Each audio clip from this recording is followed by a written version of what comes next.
We are live. Okay. But I haven't seen the message yet. वो top पे आता है ना, वो अभी मैसेज नहीं आया. We are live. अभी. Should I go ahead? Not yet, not yet.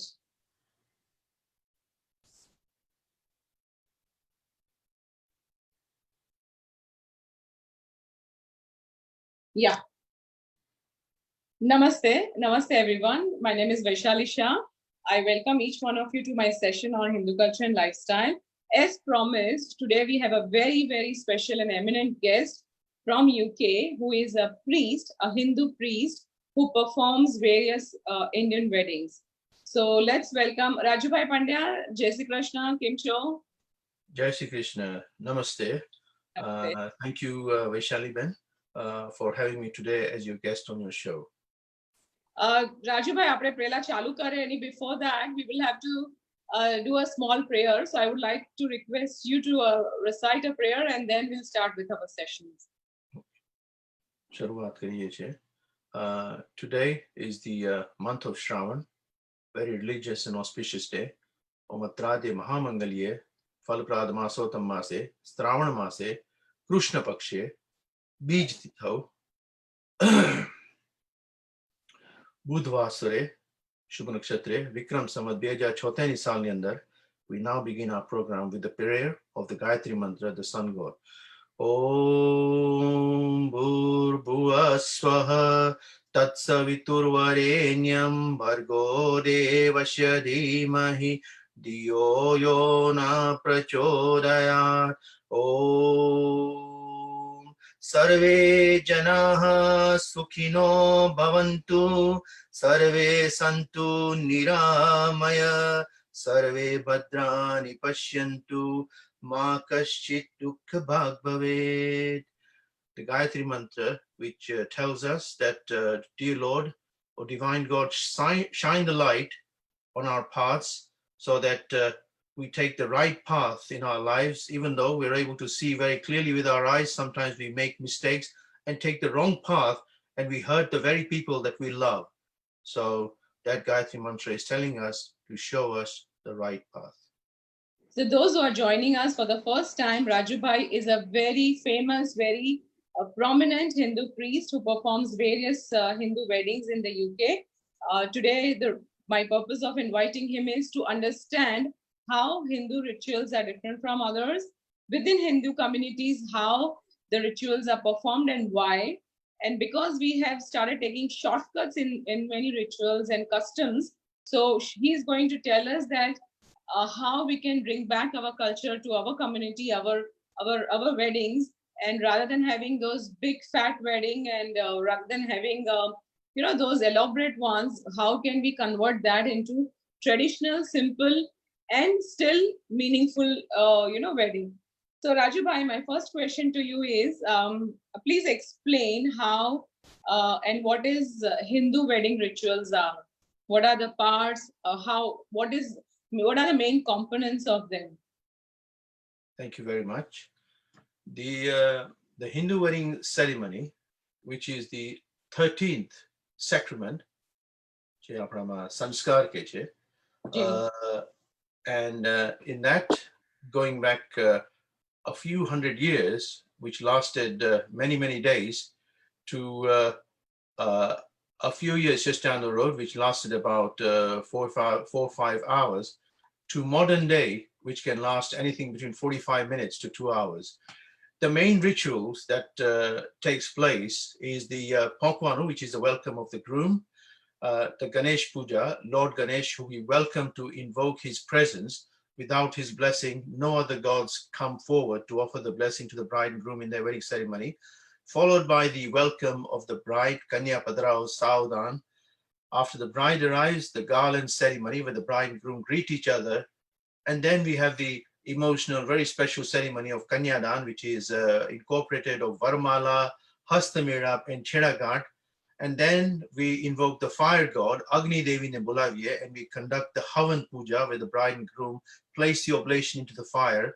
and then the Feras, the 4 Feras or the 7 Feras, we shall come to that in a minute, followed by the 7 vows, Saptapati, and then the Manga Sutra, Sindur, Kansar, and Akhanda Saubhagyavati. Bhava.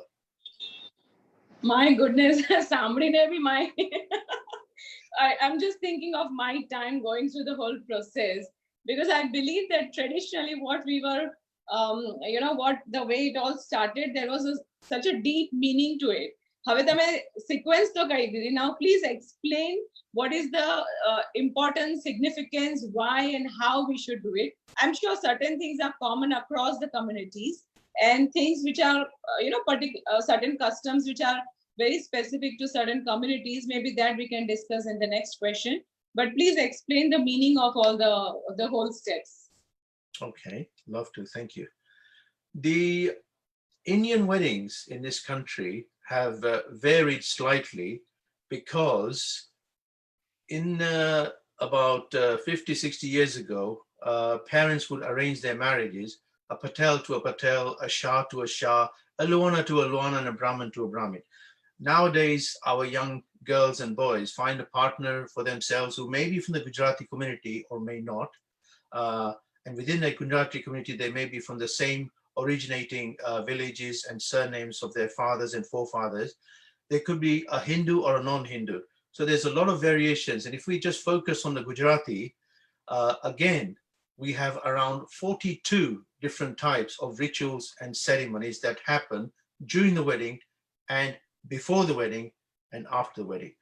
So if I can tell a little bit about myself, I started this wedding ceremony, conducting wedding ceremony around 30 years ago. 30 years ago. And in those days, Vaishali, I used to go to Brent Town Hall and Harrow Leisure Center, big venues where there were about 1,000, 1,500 to 2,000 people. And they would come and attend and leave, because they had to attend a few more weddings along the road before they get home. So the priest would carry on with the wedding ceremony. The guest would carry on looking for partners for their boys and girls. Amongst the many, many guests that were present, criticize about the food and so on. And what happens in the mandap, no one really cared. So once upon a time, like all the good stories begin, a young Welsh girl came up to my father, because he was a priest from whom I learned everything, and asked for him to conduct a wedding ceremony with a Gujarati boy on one condition, to explain everything in English. And my father said, yes, of course I will. But she said, no, I would like to explain it to not just me and my husband to be, but to every single guest in the audience. And my father goes, that never happens. The Gujarati weddings are low unto themselves, cattle market wedding. Everyone does what they want. And we do not have a silent wedding where I can explain in English. So she heard me talking on the phone in English to one of my councillor, because I was working for the Conservative Party as a councillor. And she said, your son speaks very good English. I would like him to conduct to explain the ceremony while you conduct. And my dad said, you can ask him. So she asked me, and I said, no, I'm not a priest, and I'm not interested in being a priest. I've got many other things that I'm interested in, but not being the priest. So she persisted, Vaishali, on ringing me up again and again to say, please, please, pleading me to say, would you do this? Your dad can do the ceremony while you explain in the microphone in English. And one day at night, I had a vision, right? This is not a word of lie, about her saying to me that I'm not a Hindu. I'm not a Hindu, but I would like to understand about Hinduism for my in-laws and for my new family. Would you please do this for me? And that, I was so emotionally overcome that it wasn't a Hindu girl or a boy who was asking me about our culture, my culture, but he was someone who was completely non-Hindu, who was more interested in my culture than anyone I have known up till now, all the weddings that I had done. So I decided to do the wedding myself, not with my dad, just myself, and explain the ceremony in English throughout the ceremony. And it lasted about 1 hour, 15 minutes.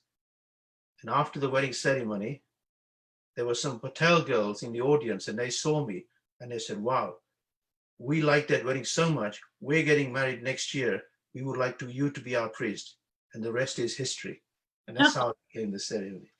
So as I progressed on the rituals of wedding ceremony, I found out that in Gujarati, there were many, many, many customs. The Patels, for example, right? Surti Patel, Kadwa Patel, Lewa Patel, Kachi Patel, Kanvi Patel, Panch Gam, Chho Gam, Sattar Gam, Bavis Gam, and on all those variations, Vaniyan Yandar, Navnath, Dasa, Visa, Oswal, Pottersbar, Kenya, and so on. Amongst the Luanas, the Saurashtra, the Charotar, amongst the Brahmins, the Valam, the Audich, the Kher Brahma. So they all had different customs. And the best person to go and learn all these rituals that apply to those particular customs is the old people. Maji je bada betha hoy ne, Buddha loko, e loko પાસે જઈને હું બેસું અને I would learn all the rituals from them. And now I can say without any hesitation that there isn't a single Gujarati custom that I do not know about. And that also includes Kachi, Soni, Luhar, Kumbar, Mochi, vagere, vagere. Wow, interesting. So હવે મને કહો કે બધા જે આપણા customs છે, certain customs which are common across Gujarati community and certain customs are common across Hindu overall, people. So what is the meaning? For example, you say Hasta made up. So what is the meaning and significance of that?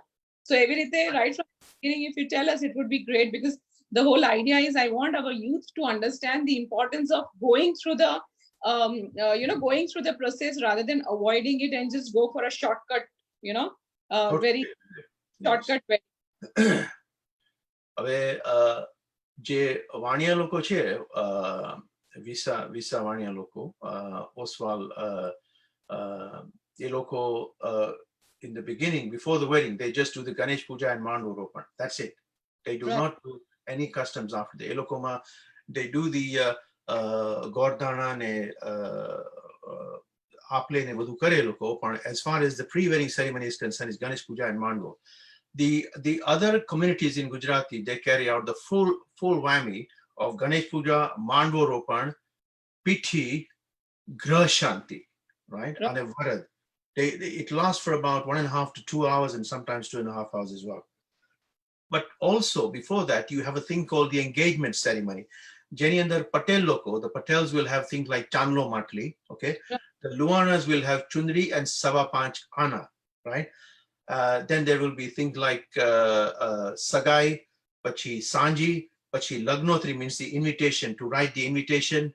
Garba wakate, have music and all that. Usually the Gujarati's music is like made up of Garba, okay?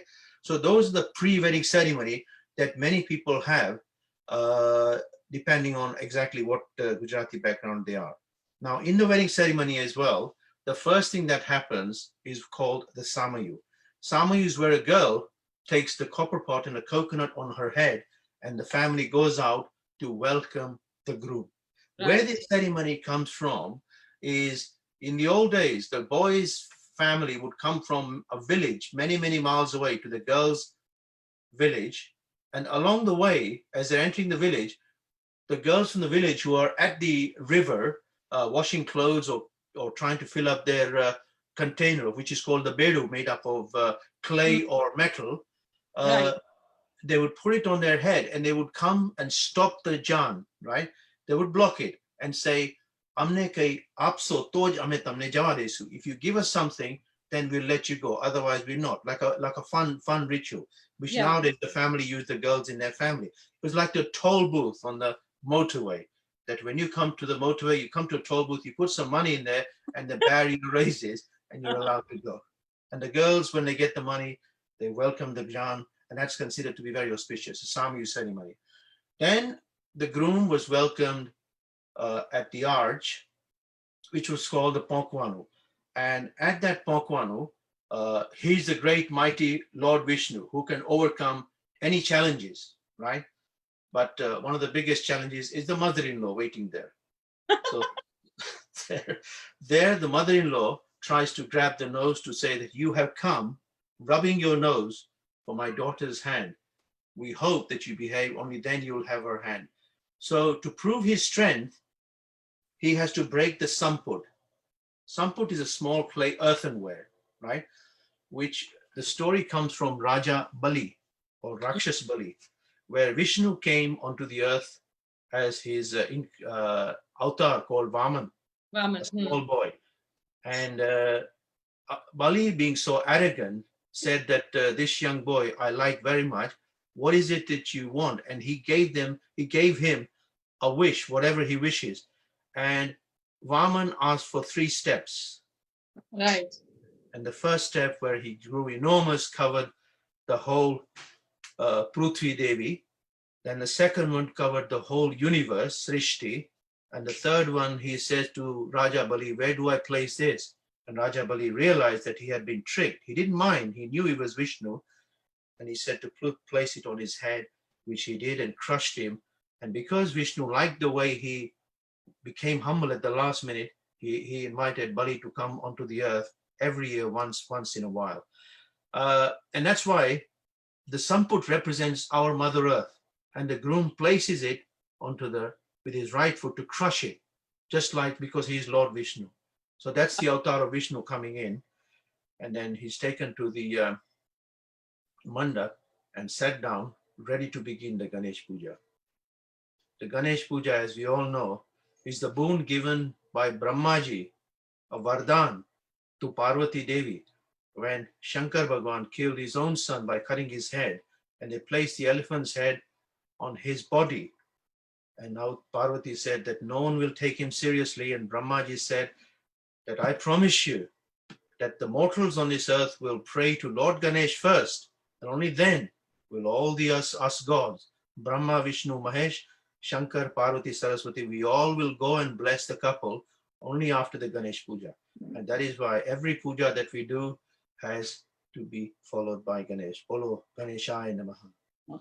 Very interesting. The Pachi, now after this, what?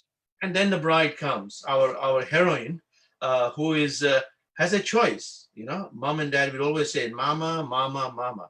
She can come in with her brother, with her sister, with her mama, with her father if she wants, like the Christian wedding. And she walks in and she comes up to the groom. And the garland ceremony happens. Now, garland ceremony, like the very same ceremony that happened during Ram and Sita, where Ram proved himself by stringing the bow, the Dhanushman, and pulling it and breaking it, where all the other princes from all over India, who were very mighty and strong, could not do that. And Ram did it. So it wasn't her father, Janak Raja, who gave the permission. Sita stood up and went up to Ram and placed the garland on Sri Ramchandra Bhagwan to say that this is my man. So our girls have been selecting partners from themselves from day one, not just nowadays, but always they've been selecting their husband. She could have garlanded any of those handsome, powerful princes, but she picked Lord Rama.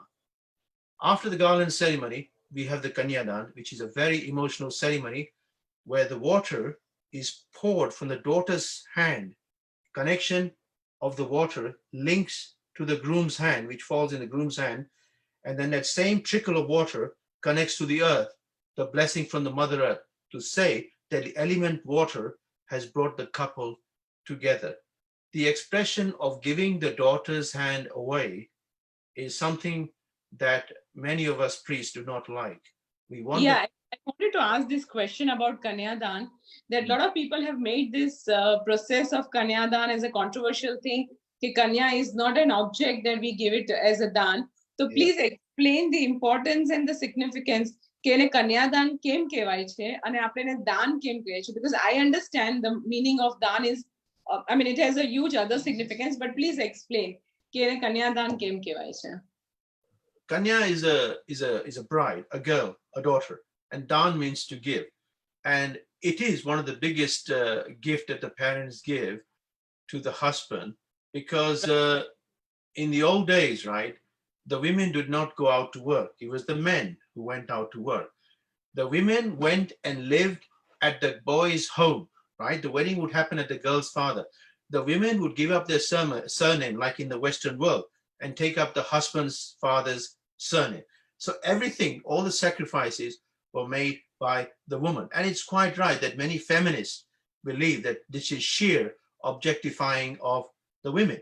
So the tradition had to change.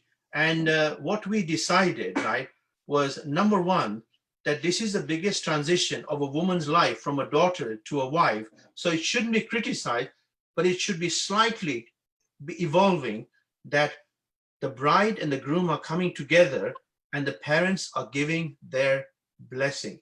We give our blessing that now the two of you will come together and begin a new life, a new journey. And we do not use the phrase of giving the daughter's hand away or giving our daughters away. I mean, what are daughters? We used to use words like Parki Thapan, Parka Garni Lakshmi. No, no. Daughters are Lakshmi from the day they're born. Lakshmi from our house, the father's house, and Lakshmi from the husband's house when she goes to live over there.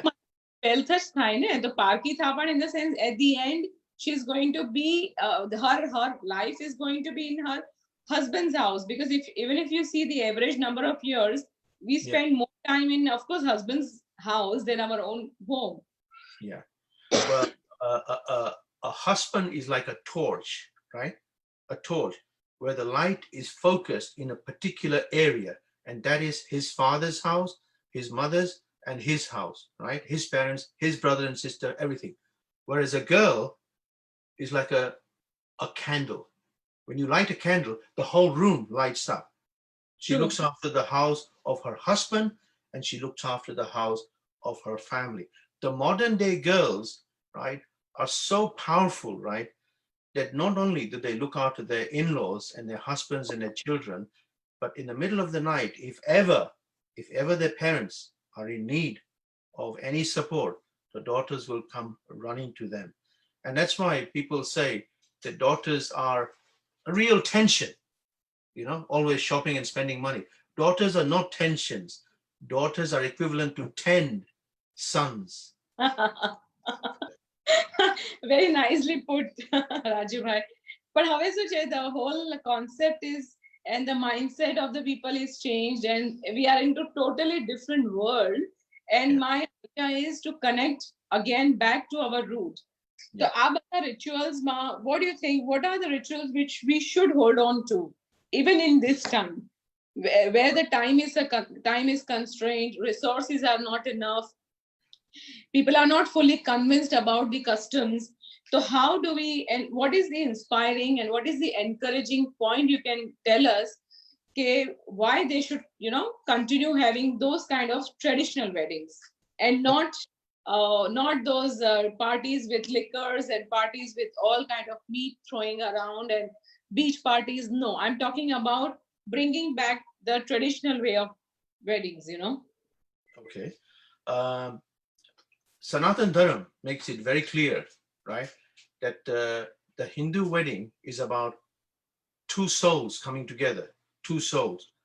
It's about giving the identity of Vishnu and Lakshmi to the bride and the groom in the manda, right? So we do carry out the puja of welcoming the groom. Whenever someone comes to your house, you do not open the door and just walk back into the kitchen or the room. You welcome the guest, okay? So that's how we welcome the groom and the family. Then we do the Ganesh Puja, because even the Western people, like I heard that Jimmy Carter keeps a small symbol of Ganesh in his pocket. Right. Obama keeps Hanumanji in his pocket. So Ganeshji must be prayed first to allow all the other gods to come forward. And then we welcome the bride. The bride just cannot walk in. She's a very special lady, right? So she has to be welcomed specially. And then the bride and groom are garlanding each other is something that is significant. As I said, the blessing of the two people coming together is simply where the bride and the groom are allowed to hold each other's hand, and the tying of the knot. Now, tying of the knot is called Chedakan. This is very important. The reason I am including all the particular parts of the ceremony is because they answer your other question: how does other faiths vary in their ceremony compared to ours?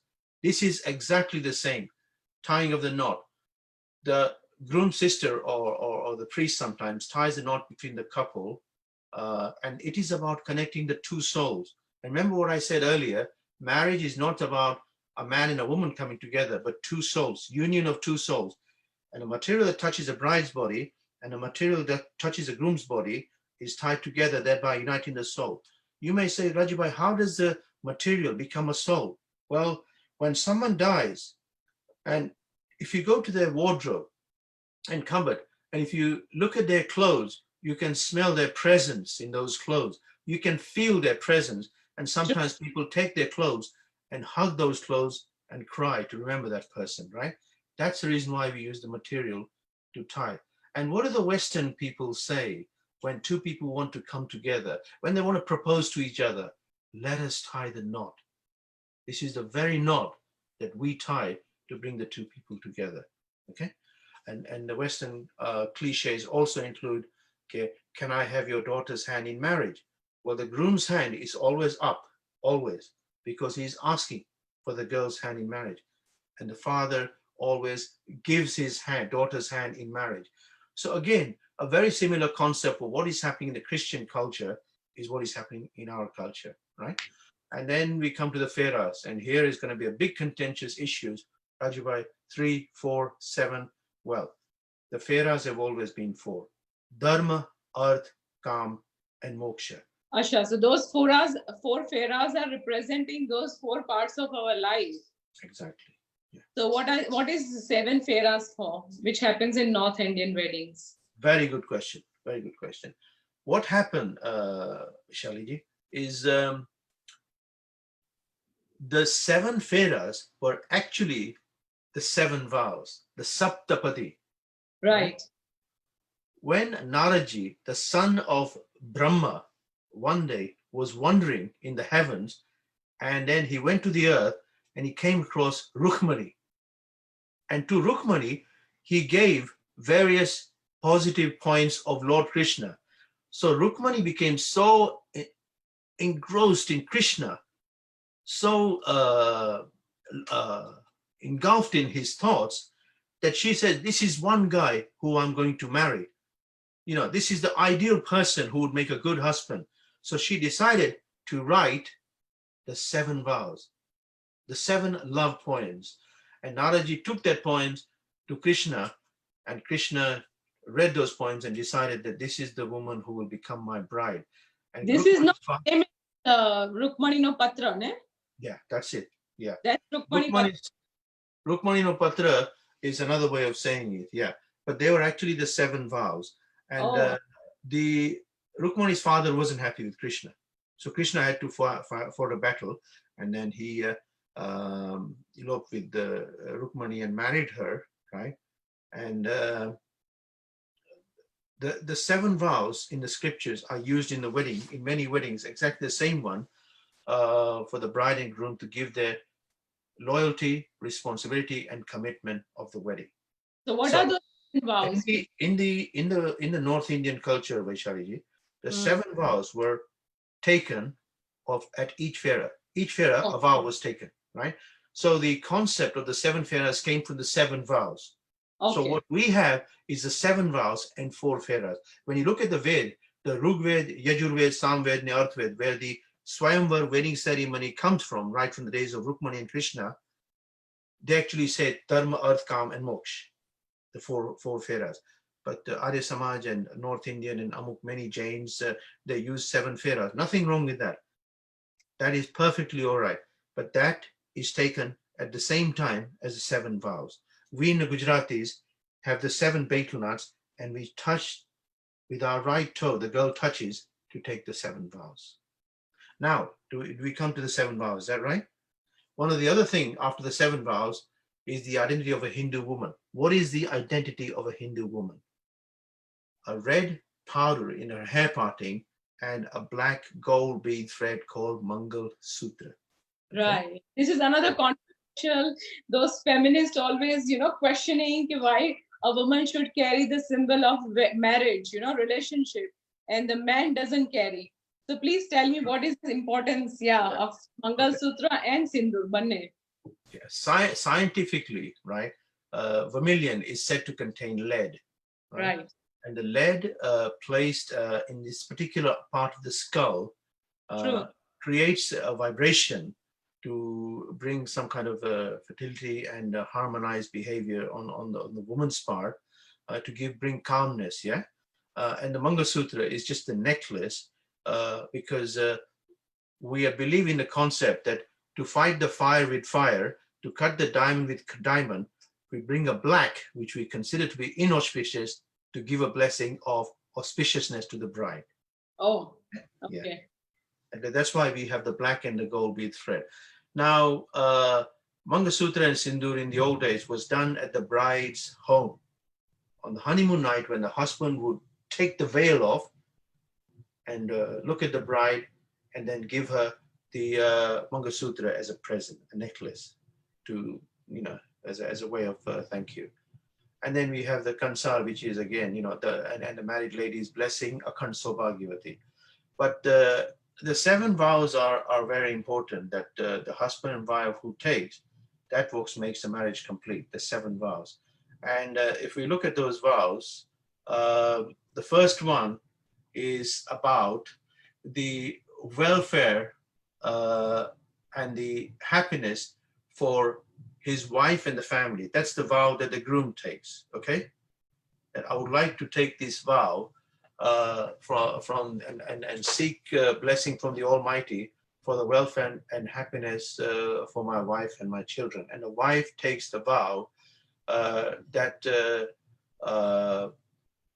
she will equally shoulder the responsibilities of welfare and of the groom and his family, because she's moved into the groom's house. Nowadays, we know that the couple can buy a place on their own and live separately.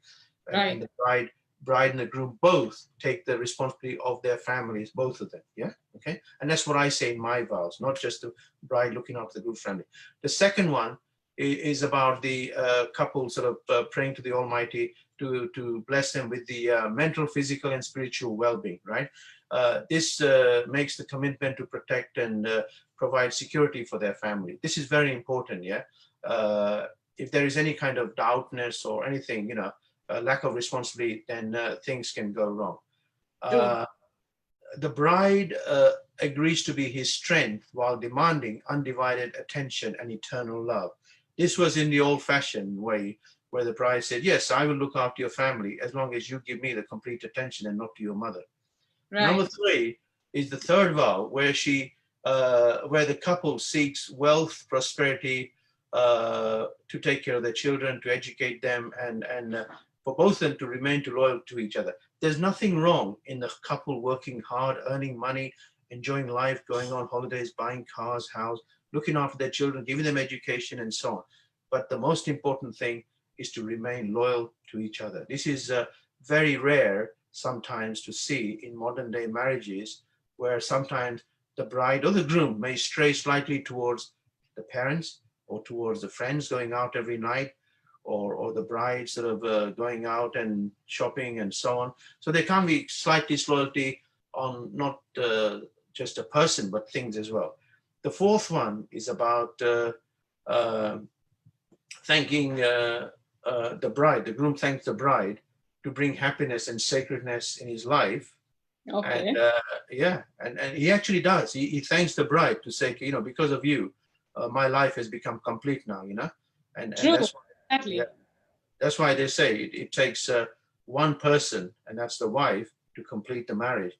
And it takes 2 people, the husband and wife, to finish the marriage. And also, she promises that she'll take care, respect the elders, and take care of the family.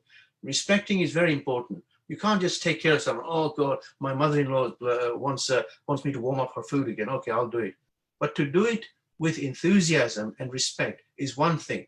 But to do it for the sake of doing it and not enjoying it is not a real true sense of looking after the family. The importance of the 5th vow is having a noble children, right? Strong and noble children. And this is very important. They're not just asking for strong and noble children for themselves. They're asking for strong and noble children for all the people in the world. Why? Because their children will mix with other children who are also strong and noble, and thereby makes this universe complete. Okay, so that's another beautiful thing in our culture. We're always thinking of other people. In the sixth vow, they pray to the Almighty God to bless them with healthy and disease-free life. This is very important. You know, you see many couples married, and within a few months, either the husband or the wife discovers that they've got some illness, and either they die, or the husband ends up looking for the rest of his life, looking after the partner, or the wife looks after the husband, one or the other. So this is, again, very important. The bride provides assurance to the groom that she'll be willing to participate with him in all his noble and divine acts. This is about trying to involve in his hobbies, with his friends, and so on, yeah? And it should be vice versa as well. And the last one, most important of all, is to remain as a loyal and true friend. Now, when Sita came to Ayodhya after marrying Ram, she touched his feet and said that I'm the dust under your feet. And Ram said, no, you mustn't do that. From now on, I would like you to be my very best friend, my friend who I can turn to and seek support. So it was Ram, written in the books of Ramayana, to say that man and woman are created equal in the eyes of God, and not where one is here and one is there. Beautiful. This is something new, which you are telling me, because I have not noticed that Ram told Sita ji that, and that too you are telling us on a day when we are going to have our Ram Mandir in Ayodhya. Exactly. Very happy to hear this, that it was Ram Bhagwan, and I'm sure only he can say such things because of his that enormous depth and in relationship, that tremendous love for his people, his commitment towards Sita ji. I mean, we apne to any endless characteristics which we can keep on describing, and today is a fantastic day. I think it's a historic day even for in our lives, that we are able to see this happen. જે ક્યારે વિચાર્યું નહોતું, ઘણા લોકોએ કીધું તો it is not going to happen, and how and what, and but બધું disappear થઈ ગયું. Well, Vaishali, Ram's father Dasarath, he had three wives. Right. Kaushalya, Sumitra, and Kaikai. Ram Maryada Purushottam Sri Ramchandra Bhagwan began a new tradition, unwritten policy, one man, one wife. And it was because of that, because otherwise the kings, all the people who could afford it, could have more than one wife. And again, this is not written in our scriptures anywhere that a Hindu can only marry once, right? The Hindu, it doesn't say anywhere. However, it doesn't say that Hindu can marry as many times as they want, or they can have 4 wives or 5 wives. The Hindu can get married to a woman, and many people do get married second time or third time in Hinduism. But Maryada Purushottam Sri Ramchandra Bhagwan laid down an unwritten policy, one man, one wife. And that makes many of us proud, because in those days, scientifically, on which our culture is based, don't forget the ratio between demographic ratio between man and woman is about 8 women to 1 man. And if man hadn't married more than once, then maybe the mankind race would have vanished. Oh, was it because of the ratio, not because of a tradition that one man used to have more than one wife? There's no tradition in our culture, Vaishali. Hindu tradition does not say that we treat women more with respect than as much as all the other cultures, because we do not under any circumstances say that you will get married. Many people, even after their partner passes away, do not want to get married again, because that memory, the love they have for the first partner is enough for this lifetime. They don't want any more than that. But one last thing I would like to say, Vaishali, if I may, please, is about the civilized changes that our religion, our wedding ceremony has come about. I don't mind saying that I've been doing this ceremonies for over 30 years, but in the last 20 years, I don't mind saying that I'm the instigator of silent weddings in our custom. When Ram and Sita got married, all the princes who came to the wedding ceremony, Vashishta Muni and all those Valmiki, they behaved in a very civilized way. The mantras were chanted, the havan was done, and those kings and princes were sitting there in attention. What we saw in the 50s and 60s and 70s and 80s in this country was complete chaos. A cattle market weighing where 1,000, 2,000 people were there, and no one gave respect to our Sanatan Dharma. So when this ritual of silent wedding came about with an ambience enhancement of music, people started to enjoy it, saying, wow, now we understand our culture. When our friends ask us, what does this mean in your culture? We're not embarrassed or humiliated. We can actually tell them that this is what it means because Rajubai said so. Beautiful. I really appreciate your efforts, and the way you have explained, though I knew a lot of things about the weddings, but I still learned a couple of new things from you, and that's a very, very, proud and very satisfactory for me, because then my conversation with you is really worthwhile. So I think with this note, I guess we have covered all the questions and whatever I wanted to know and ask. So with this note, I think we'll end our session. But before we end, the thing I would like to ask you is how important is to match Janma Kundali, because in the wedding, astrological matching and the Janma Kundali, Yes. very important. But then nowadays people don't follow it. But then there are consequences. So please give me something. Tell me something about it briefly. When Ravan, right? Ravan wanted to conceive a son to be most powerful on this earth. His name was Meghanath. Right. The thunder, the roar, right? You know what he did? He was so powerful that he commanded all the grahas to go in the precise position. Wow. Right? That's what he did, to make sure that his son had the best future you could possibly imagine. One planet went against his wishes, and that planet paid the price, called Shani. Ravan punished Shani enormously. And that one planet said that someone who hadn't slept for 12 years would come and finish you. And that person was Lakshman. When he was in Vanvas, Lakshman didn't sleep for 12 years. And Meghanath, whose name was changed to Indrajit because he conquered the heavens and imprisoned Indra Bhagwan, right? It was only Brahmaji who said that please release Indrajit, otherwise the heavens will become bare.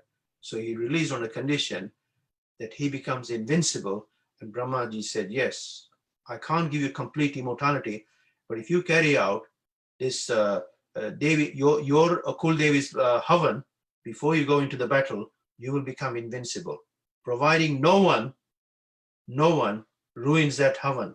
Havan ma bhangna nake. Right. And Vibhishan, the brother of Ravan, the traitor, right? એમાં કહે છે ને કે કોઈ મિત્ર કરતા સગાઓ આપણને વધારે નડે, right? કુહાડી જે છે, કુહાડી, X uses the support of a wood to cut the wood itself, right? ઘણીવાર આપણા લોકો જ આપણને મારે છે. તો વિભીષણના લીધે થઈને Ram had won the battle. So Indrajitનું હવન ભંગ કરી અને Lakshmana was able to kill him. So graha are very important, without a doubt, no one can deny it. But nowadays, Vaishali, our youngsters innocently go out and find someone they get attracted to. There's natural affection. They spend time together and they become committed to each other. And then the parents said, right, let's have a look at the Janamakshar. Let's have a look at the Janam Kundali. But hold on a minute. Do you have the Janam Kundali of both the people? Well, I don't know. We think we have it. It's somewhere in the drawers. We can't find it. But we can give you the date and the time. But they're not the exact date and the time. So where are you going to get those exact figures that you need to match the Kundali? And Western world, there's a cliche that says, what you don't know, you don't hurt. So where two people are getting married, right?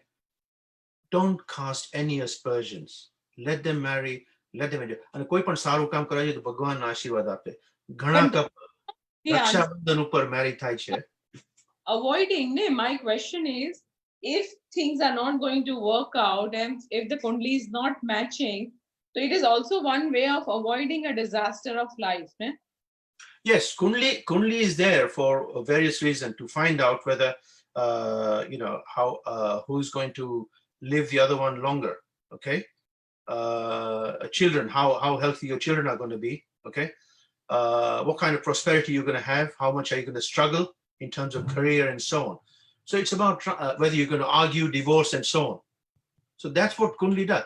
But then marriage brings many challenges with it, and to actually say to a couple who's known each other for 3 years and are determined to get married, to say, hold on a minute, your Kundali doesn't match. And that reading by the astrologer could be because they've got the date or the time slightly wrong. Then you're trying to set two people apart for no reason whatsoever. And I always say that it is important to read the Janmakshar when the child is born, to have the Janmakshar prepared with the right date and time. But afterwards, when they, and then if you are going to find a partner for that person, if your child agrees with you, then it's fine. Okay. But if your child finds a partner for themselves, then hello, then what are you going to say, right? Vaishali, your daughter, if she finds a partner for herself, what are you going to say? What are you going to say? No, sorry, you cannot marry him because the Janmakshar doesn't match. So that's where the dilemma we're under. So there's no easy answer. No easy answer. Okay, so Raju bhai, he is my son, Vitanshu. Oh, it's a he. Oh, my apologies. Sorry. Well, I hope he's going to break a few hearts. I can tell you that. There's going to be a whole line, Laxi. Looks like. What happened to his head? What happened to his head? Did he fall over? Jai Shri Krishna. See? Jai Shri Krishna. Jai Shri Krishna. Jai Shri Krishna. Ashirwad. Ashirwad. Kalyan Vastu. Okay. Ayushman Bhava. Sorry? Ayushman Bhava. Amara Ashirwad. Brahmana Ashirwad. Yeah. What happened to his forehead? Is he okay? No, he got hurt a bit. But he's sorry about that. At least any stitches nathi aaya, so he's okay. Yeah. Yeah. So thank you so much. We had such a wonderful session. I hope our audience will also like it. And I'll okay, there are no specific questions, but I think those who have as in whose wedding you have performed, they have written some comments. I think it's really wonderful, and thank you for clarifying doubts, letting us know the importance of our kind of wedding. Jai Shri Krishna. Thank you. Thank you. Bye-bye. Bye-bye. Bye.